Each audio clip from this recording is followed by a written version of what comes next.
जय हिंद। आज के इस वीडियो में पढ़ने वाले हैं कि अमेरिका के करेंसी मैनिपुलेशन मॉनिटरिंग क्या होता है। अमेरिका ने भारत को इस लिस्ट में वापस क्यों डाला है? क्योंकि 2018 के पहले इस लिस्ट में इंडिया ऑलरेडी थी, बट 2000 के बाद हटा करके लगभग एक डेढ़ साल बाद वापस से उस लिस्ट में डाला गया। लेकिन उससे पहले ये जानते हैं कि भारत के अलावा अमेरिका ने इस लिस्ट में और कौन कौन से शामिल हैं, कौन कौन से देश और शामिल हैं।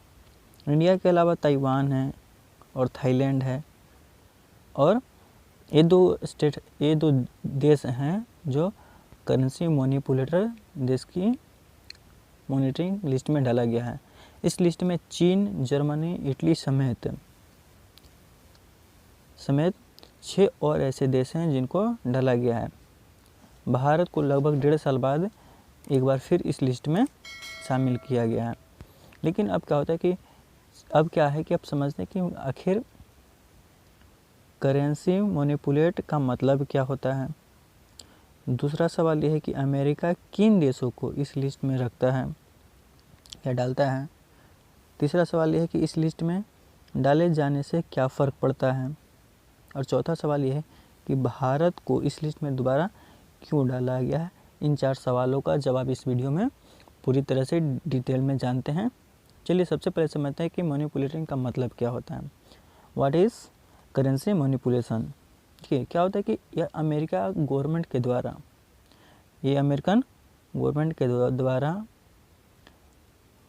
अमेरिकन ट्रेजरी डिपार्टमेंट की ओर से एक दिया जाने वाला एक लेबल है जो जब अमेरिका को ऐसा लगता है कि कोई भी देश का या फिर अमेरिका के देश का जो करेंसी है अनुचित करेंसी प्रैक्टिस में शामिल होता है, यानी मतलब वो ख़राब स्थिति में उसका आवागमन जारी रहता है, तो इस देश के अमेरिकी डॉलर की वैल्यू घट जाता है। मतलब जिस भी देश का पैसा प्रैक्टिस में हो या आवागमन हो, वो उसकी अनुचित वैल्यू जो होती है वो गिर जाती है, अमेरिकी डॉलर का वैल्यू डाउन हो जाती है यानी गिर जाती है। इसलिए उस देश के लिए इस्तेमाल किया जाना मतलब कि उसका मतलब ही घट जाना। कहने का मतलब ये है कि जब देश को अपना करेंसी जानबूझकर उसकी वैल्यू किसी न किसी तरीके से कम करता है, तो उसे देश की करेंसी के मुकाबले उससे ज़्यादा फ़ायदा होता है। विदेशी करेंसी को डीवैल्यू करने से उस देश की एक्सपोर्ट करेंसी मतलब उसका करेंसी का कॉस्ट जो है ना वो डाउन हो जाता है, वो घट जाता है। उसका एक्सपोर्ट करेंसी जो ये एक्सपोर्ट का प्राइस है वो डाउन हो जाता है, वो घट जाता है, उसकी वैल्यू घट जाती है। इसके लिए अमेरिका ने 3 पैरामीटर तय किया। इन तीनों में से जिन देशों पर 2 पैरामीटर लागू होते हैं उसे अमेरिका अपनी मॉनिटरिंग लिस्ट में डाल देता है, और जिन देश के तीनों पैरामीटर लागू होता है उन्हें करेंसी मैनिपुलेटिंग घोषित कर देता है। इस बार अमेरिका की करेंसी मैनिपुलेटर मॉनिटरिंग लिस्ट में 8 देश हैं, जबकि 2 देश को अमेरिका ने करेंसी मैनिपुलेटिंग घोषित किया है। चलिए देखते हैं कि पहला क्या होता है। करेंसी मैनिपुलेटर के लिए कौन कौन से पैरामीटर होते हैं। चलिए पहला देखते हैं कि अमेरिका ने उस देश के बायलैटरल ट्रेड सरप्लस को 12 महीने के दौरान 20 अरब डॉलर से ज़्यादा होना चाहिए। ये जो है यूनाइटेड स्टेट्स का बायलैटरल ट्रेड वैल्यू है, जो कि 12 महीने के अंदर 20 अरब डॉलर से ज़्यादा होना चाहिए। यह है कुछ चाइना का 130 बिलियन डॉलर, जापान का ये देखिए, ताइवान, साउथ कोरिया, सिंगापुर और ऑस्ट्रेलिया का ये सारा कुछ बायलैटरल ट्रेड है। ठीक है, bilateral US trade balance value added satellites, ये उसका डिटेल्स है, डेटाबेस है, जो कि जैसे इंडिया का होना चाहिए था 12 महीना में 20 अरब डॉलर, तब ये पहला पैरामीटर लागू होता है।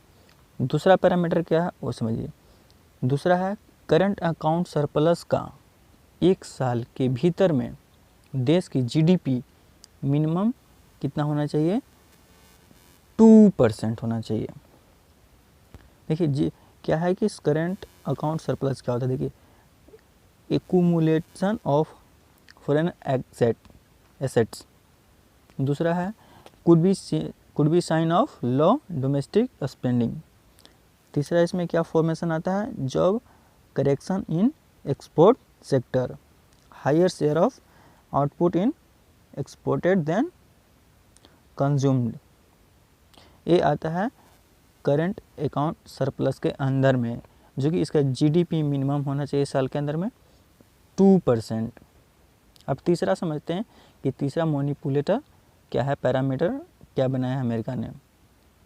तीसरा है फॉरेनर एक्सचेंज मार्केट, जिसको बोला जाता है कि 12 महीने में कम से कम 6 बार foreign exchange net purchase rate का जीडीपी 2% होना चाहिए, यानी 12 मंथ मिनिमम रेशियो जीडीपी क्या होना चाहिए, एक्सचेंज का 2% होना चाहिए। ये अमेरिका के द्वारा बनाया गया करेंसी मैनिपुलेटिंग के पैरामीटर हैं।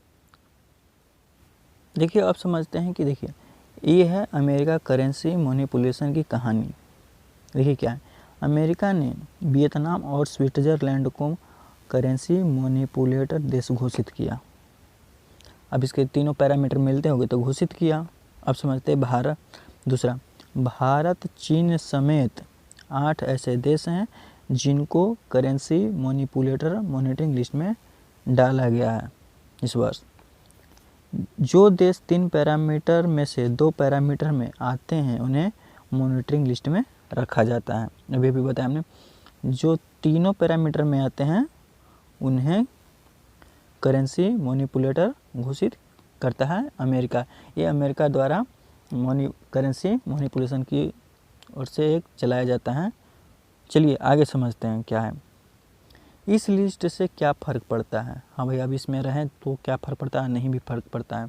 देखिए उस समय तो देश जब इस लिस्ट में डाला जाता है उस समय इस पे कुछ खास फर्क नहीं पड़ता है, लेकिन ग्लोबल फाइनेंशियल मार्केट जो है, जो कैपिटल मार्केट है, फाइनेंशियल मार्केट, उसका क्या होता है ना कि जो रन रेट होता है जिसका ग्लोबल फाइनेंशियल मार्केट में उसका देश का जो सेगमेंट होता है वो नेगेटिव हो जाता है। जिसका कुछ भी लेन देन का रेशियो डाउन हुआ हो तो उसका ठीक ठाक हो जाता है, उसका इमेज अच्छा हो जाता है। ये फ़र्क पड़ता है कुछ दिन के बाद। देखिए अभी इन सब चीज़ों को समझने के बाद अब समझते हैं कि भारत को इस लिस्ट में दोबारा क्यों डाला गया। भारत को इस लिस्ट में दोबारा क्यों डाला गया, देखिए बात समझिए कि अमेरिका ने 2019 में भारत को इस लिस्ट से बाहर कर दिया था। उस वक्त अमेरिका की ओर से तय 3 पैरामीटर में से 2 पैरामीटर भारत पर लागू नहीं थे, मतलब नहीं होते थे। उस वक्त भारत का सिर्फ बाइलेटरल ट्रेड सरप्लस जिसको बोला जाता है और 20 अरब डॉलर से अधिक था। ये जो था 20 अरब डॉलर से अधिक था।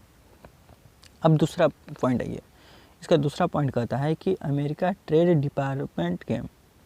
डिपार्टमेंट के रेवेन्यू में इस बार भी भारत का बाइलेटरल ट्रेड 20 अरब डॉलर से ज़्यादा है।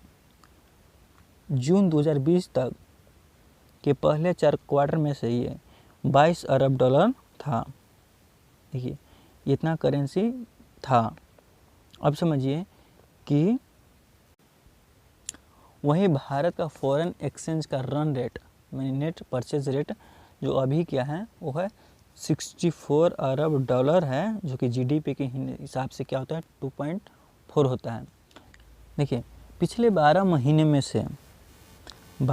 में से 10 मंथ में जीडीपी इसका 2% से ज़्यादा रहा है। इसका जीडीपी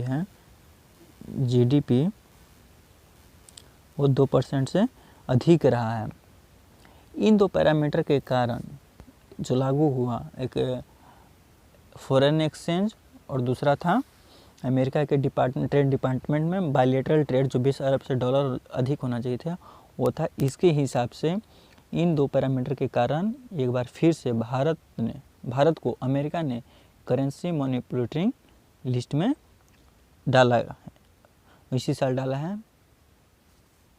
अब समझते हैं कि भारत के अलावा इसमें और कौन कौन से देश है। देखिए भारत के अलावा और कौन कौन से देश हैं इसमें। US department of treasury office of international affairs, ये डिपार्टमेंट है अमेरिका का, जिसके हिसाब से मुताबिक भारत के साथ ताइवान और थाईलैंड को इस लिस्ट में डाला गया है। इसके अलावा चीन, Japan, south Korea, Germany, Italy, Singapore और मलेशिया भी शामिल हैं। चलिए अब दूसरा पॉइंट समझते हैं। अमेरिका ने भारत को अक्टूबर 2018 में इस लिस्ट में डाला था और मई 2019 में इसे बाहर किया था, निकाल दिया था। लगभग 1.5 साल बाद फिर से भारत को इस लिस्ट में डाला गया है। ये वियतनाम और स्विट्ज़रलैंड जो है वो अमेरिका के करेंसी मैनिपुलेटर घोषित किया, अमेरिका ने घोषित कर दिया। इन दोनों पे तीनों पैरामीटर लागू होते थे। कौन कौन पैरामीटर? जो बोला गया था कि अमेरिका से उस देश के बायलैटरल ट्रेड सरप्लस 12 महीने के दौरान 20 अरब डॉलर होना चाहिए। दूसरा था करंट अकाउंट सरप्लस का 1 साल के भीतर देश की जीडीपी कम से कम 2% होना चाहिए। तीसरा, भारत में इसका मतलब उस देश का